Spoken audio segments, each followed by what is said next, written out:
हिमाचल प्रदेश के मंडी जिला में जिस तरह से एक क्रूर घरेलू हिंसा का मामला सामने आया है, जहां पे ममता नाम की महिला के ऊपर पति ने एसिड अटैक किया था और अब उसकी मृत्यु हो गई है। इस पूरे मामले को लेकर पूरे हिमाचल प्रदेश में एक गुस्सा है और घरेलू हिंसा के प्रति जो है बहुत रोष है। ऐसे में हम आज जो है वो एक कानूनी राय आपके सामने रखने जा रहे हैं।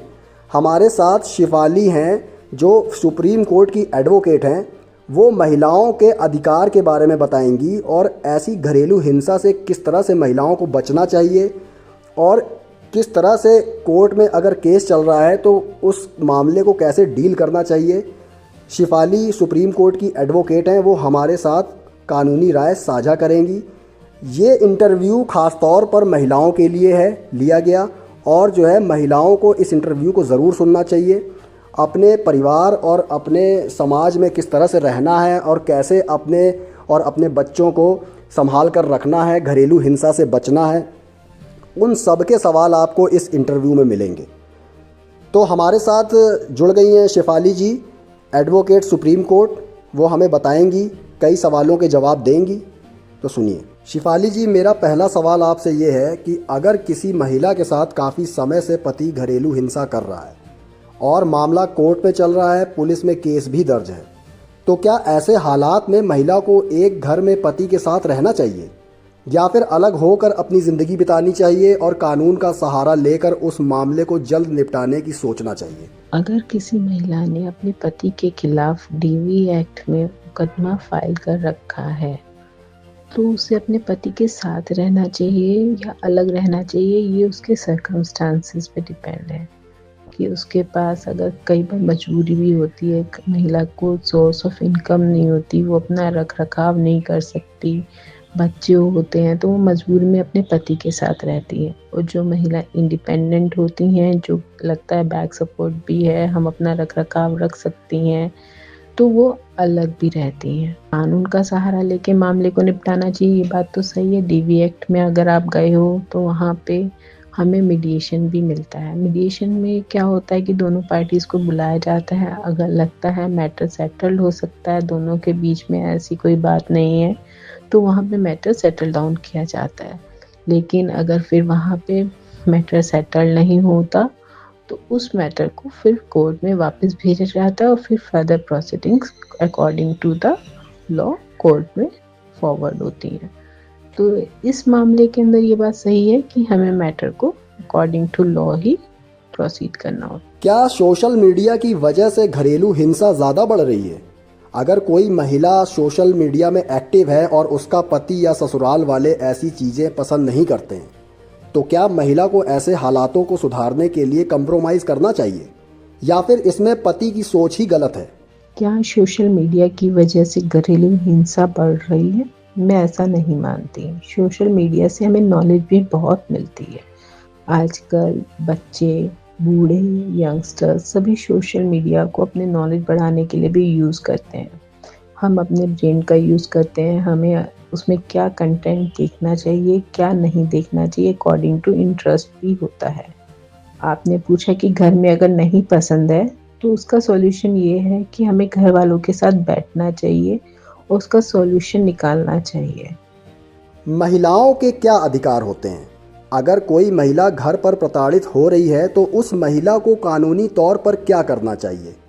महिलाओं के हक क्या हैं और समाज में किस तरह से महिलाओं को अपनी ज़िंदगी जीनी चाहिए? आपने पूछा कि महिलाओं को क्या अधिकार होते हैं अगर कोई महिला का घर पर पीड़न हो रहा हो, तो इसके लिए आज सरकार ने जगह जगह गाँव में, शहरों में वुमेन सेल्स खोले हुए हैं जहाँ पर महिला जाके कंप्लेन लिखवा सकती है।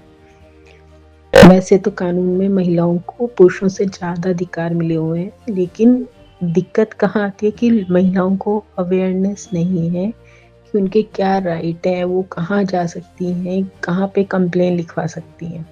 जैसे कि अगर किसी महिला का फिजिकल या मेंटली टॉर्चर हो रहा हो, डोरी डिमांड हो रही हो, तो उसके अंदर वो 498A और काफ़ी सारी जैसे डीवी एक्ट वगैरह भी हमारे कानून में है, जिसमें महिला जाके अपने खिलाफ हो रहे उत्पीड़न के लिए केस दायर कर सकती हैं, FIR 498 ए में करवा सकती हैं। आपने मेरे से पूछा कि महिलाओं को अपनी ज़िंदगी कैसे जीनी चाहिए। मेरे अनुसार महिलाओं को अपनी ज़िंदगी सम्मानपूर्वक जीनी चाहिए। किसी एक घरेलू हिंसा का मामला जब सामने आता है तो पूरे पुरुष समाज को ही कटघरे में खड़ा कर दिया जाता है। सोशल मीडिया में पुरुषों के खिलाफ कुछ महिलाओं की टिप्पणियां होती हैं। ऐसे में किसी एक घरेलू हिंसा का मामला सामने आने पर पूरे पुरुष समाज को दोषी ठहराना कितना जायज़ है? आप पूछ रहे हैं कि घरेलू हिंसा मामला सामने आता है तो पूरे पुरुष समाज को कटघरे में खड़ा किया जाता है, ऐसा नहीं है। अभी आपने थोड़े टाइम पहले देखा होगा सोनम और राजा का केस आया था जिसमें महिला समाज को भी कटघरे में खड़ा किया गया था। सोशल मीडिया केवल मेरे अकॉर्डिंग हमें अवेयर कराती है कि आजकल सोसाइटी में क्या चल रहा है। तो ऐसा नहीं है कि एक घरेलू हिंसा का मामला आता है पूरे पुरुष समाज को दोषी ठहराना बिल्कुल सही नहीं है। ये हमें केवल सोशल मीडिया अवेयर कराता। क्या घरेलू हिंसा सहते सहते महिलाएं बड़ी गलतियां कर बैठती हैं, जैसे अपने पति की मानसिक स्थिति को ना समझ पाना और घरेलू हिंसा सहते सहते उसके साथ रहने को मजबूर होना, जिसकी वजह से ऐसे हालात बन जाते हैं जिससे महिला को ही जिंदगी भर का दर्द मिलता है, जैसे मंडी की ममता के साथ हुआ। आप कह रहे हैं कि घरेलू हिंसा सहते सहते महिलाएं बड़ी गलतियां कर बैठती हैं। मैं ऐसा नहीं मानती। मैंने पहले भी बताया कि वो उनकी मजबूरी होती है। उनके पास कोई सोर्स ऑफ इनकम नहीं होता, कोई बैक सपोर्ट नहीं होता, बच्चों की मजबूरियां होती हैं। समाज के अंदर रहते हुए कई बार सामाजिक परिस्थितियां ऐसी होती हैं कि वो ये डिसीजन नहीं ले पाती हैं, तो वो सहन करती रहती हैं। महिलाएं कब जा कर के अपना केस फाइल करवाती हैं, जब उन्हें लगता है बिल्कुल ही असहनीय हो गया है, अब बर्दाश्त नहीं होता, तब वो जा कर के कोर्ट में डीवी एक्ट अपने पति के खिलाफ केस दर्ज करवाती हैं। महिलाओं पर हो रही घरेलू हिंसा को लेकर महिला के मायके वाले कितने जिम्मेदार होते हैं? कई मामलों में ऐसा सामने आया है जब मायके वालों ने महिला को सपोर्ट करते करते उसके पति या फिर ससुराल पक्ष को काफ़ी समय तक नज़रअंदाज किया है, जिसका परिणाम आखिर में ये होता है कि उसका खामियाजा महिला को ही भुगतना पड़ता है। ऐसे हालात में महिला के मायके वाले कितने दोषी माने जाते हैं ऐसी घरेलू हिंसा को बढ़ाने के लिए? आप बोल रहे हैं कि महिलाओं पर हो रही घरेलू हिंसा को लेकर महिला के मायके वाले कितने जिम्मेदार होते हैं। तो मेरा ये मानना है कि डे टू डे की बातें अगर महिला अपने पीहर में जाके बताएंगी तो उससे तो डेफिनेटली कॉन्फ्लिक्ट्स अराइज होंगे। लेकिन अगर किसी महिला के खिलाफ घरेलू हिंसा हो रही है तो उसे ज़रूर अपने घर वालों को जाके बताना चाहिए, शुरू में ही बताना चाहिए, और पीहर वालों को उसे आके सपोर्ट करना चाहिए। इस बातों को नज़रअंदाज नहीं करना चाहिए, और क्योंकि अगर शुरू में सिचुएशंस सही हो सकती हैं तो उसके लिए ज़्यादा बेटर हो। सोशल मीडिया पर लोग मंडी की ममता और उसके मायके पक्ष पर भी सवाल खड़े कर रहे हैं। वो पूछ रहे हैं कि ऐसे क्या हालात बन गए कि पति ने एसिड अटैक कर दिया। ममता के पति ने गुस्से में आकर जो किया, अब उसकी सज़ा उसको तो मिलेगी ही, लेकिन ऐसे क्या हालात पैदा हो गए घर में जो उसका पति तेजाब से हमला करने पर मजबूर हो गया?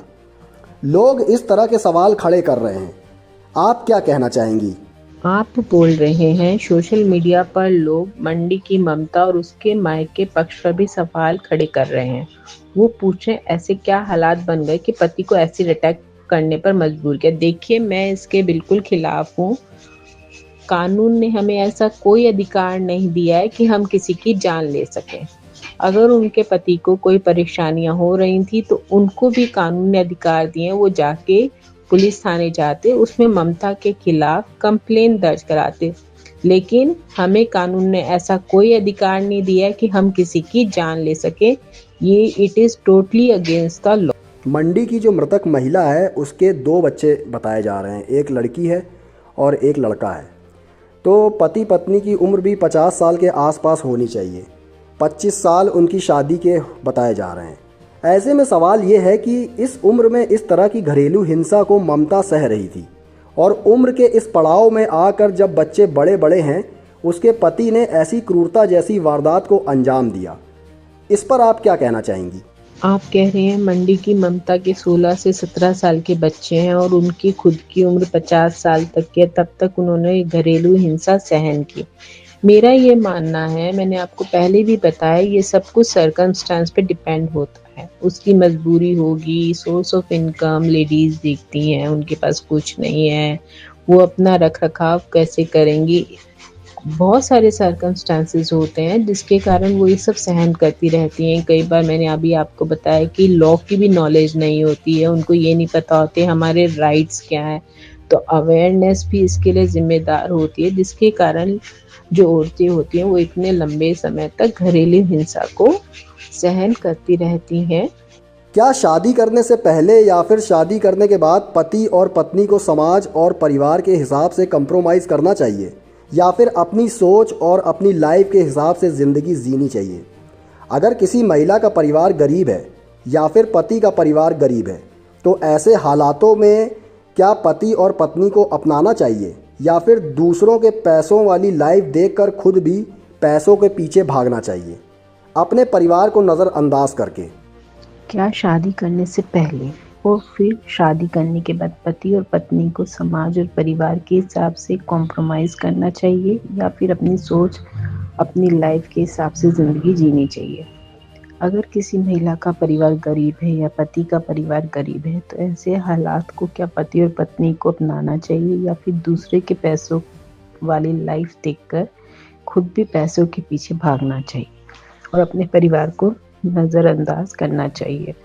इसमें मेरा ये ओपिनियन है कि आफ्टर मैरिज, चाहे लड़का हो चाहे लड़की हो, दोनों की रिस्पॉन्सिबिलिटीज़ बढ़ जाती हैं। लड़की जिस परिवार में जाती है उसकी रिस्पॉन्सिबिलिटी उस पर आ जाती है, लड़के की रिस्पॉन्सिबिलिटी अपनी लाइफ पार्टनर को लेके आ जाती है, और इससे फिर लाइफ पे इम्पैक्ट तो होता ही है। तो दोनों की रिस्पॉन्सिबिलिटीज़ बढ़ी, दोनों की लाइफ में चेंजेस आती हैं। और आपने पूछा दूसरों को देख के कभी भी अपनी लाइफ में इफ़ेक्ट नहीं लाना चाहिए। सबके पास जो अपने साधन है, जैसे उनके पास सोर्स ऑफ इनकम है, उसी के अकॉर्डिंग एडजस्ट करना चाहिए। अगर कभी हम दूसरों को देख करके उनके अकॉर्डिंग बिहेव करेंगे तो हमारी लाइफ में सिचुएशंस ख़राब होंगी, उसका हमारे परिवार पे, हमारे वैवाहिक जीवन दोनों पे असर पड़ता है। इसलिए कभी भी दूसरों को देख करके अपना जीवन नहीं जीना चाहिए। जो साधन हमारे पास मौजूद है उसी में अपनी एडजस्टमेंट करनी चाहिए। मेरा एक सवाल आपसे ये है सोशल मीडिया को लेकर, वो ये है कि आजकल सोशल मीडिया में प्रसिद्ध होने के लिए या फेमस होने के लिए कई महिलाएं और पुरुष अपनी निजी ज़िंदगी को भी वायरल कर देते हैं। क्या ये महिलाओं और पुरुषों के लिए सही है? अगर मान लो किसी का परिवार इसको पसंद ना करता हो, जैसे सोशल मीडिया में महिलाओं के वीडियोज़ पर तरह तरह के कमेंट्स आते हैं, अगर उस महिला के परिवार में उसका पति या परिवार वाले ऐसे कमेंट्स पढ़ते हों और उनको ये सब पसंद ना हो, तो क्या उस महिला या पुरुष को ये सब बंद नहीं करना चाहिए? आप कह रहे हैं कि आजकल सोशल मीडिया पे चाहे पुरुष हो चाहे महिला प्रसिद्ध होने के लिए अपनी निजी ज़िंदगी को वायरल कर रहे हैं, ये कहाँ तक सही है? और मान लो उनके परिवार को नहीं पसंद है तो उन्हें सोशल मीडिया पे अपना पर्सनल लाइफ दिखानी चाहिए या नहीं? तो इसमें मेरा ये ओपिनियन है कि एक अपनी सोशल मीडिया पे पर्सनल लाइफ दिखाना ना दिखाना उनका पर्सनल ओपिनियन है कि वो दिखाना चाह रहे हैं, वो कितने उससे सेटिस्फाई हैं, कितने कंफर्टेबल हैं। हर किसी का इस बारे में अपना पर्सनल ओपिनियन होता है। लेकिन अगर उनके परिवार को नहीं पसंद है, चाहे वो पुरुष हो महिला हो, कि भाई घर की परिवार की सारी बातें आप सोशल मीडिया पे मत दिखाओ, तो इस पे परिवार को बैठ करके बात करनी चाहिए और डिसाइड करना चाहिए कि भाई आप इतना तक सोशल मीडिया पे दिखा सकते हो और इतना नहीं दिखा सकते हो। ये एक पारिवारिक मामला होता है जिसे वे लोग खुद आपस में बैठ के सुलझाएं और उस पर बात करें, ना कि उसको एक प्रॉब्लम के फॉर्म में क्रिएट करें कि घर में परेशानी हो आप सोशल मीडिया पे दिखाओ। ऐसा नहीं होना चाहिए। शिफाली जी, मेरा आखिरी सवाल आपसे ये है कि घरेलू हिंसा की वजह से भी आजकल लोगों में सहनशीलता की कमी है। क्या घर परिवार और बूढ़े बुजुर्ग लोगों से अलग रहने से भी ऐसे हालात पैदा हो सकते हैं? पहले के समय में ऐसी हिंसा कम देखने को मिलती थी। उस वक्त घरों में बूढ़े बुजुर्ग होते थे और कुछ भी गलत होता था तो वो रोक टोक देते थे। आपको क्या लगता है, क्या आजकल घर से बाहर अलग रहने के चक्कर में संस्कार और सहनशीलता की कमी लोगों में बढ़ती जा रही है?